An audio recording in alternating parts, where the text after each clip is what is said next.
Pemirsa, bulan Mei hingga Juni merupakan bulan musim panen kopi. Penyebaran kopi di Kabupaten Oku seluas 17.221 hektar siap panen.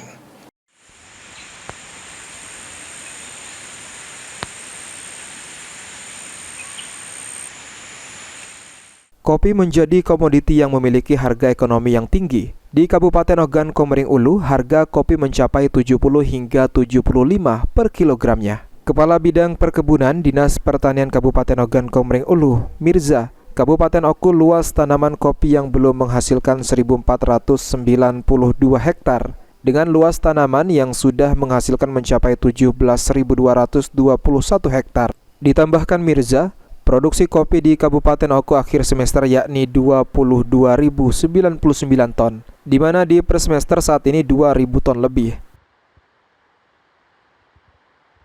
Penyebaran kopi di Kabupaten Oku, Provinsi Sumatera Selatan, luas tanaman yang belum menghasilkan adalah 1.492 hektar. Tanaman yang sudah menghasilkan adalah 17.221. Nah, di akhir semester ini laporan produksi yaitu sekitar 22.099. Dan untuk produksi 18 meter saat ini adalah 20.000 ton, 66.200.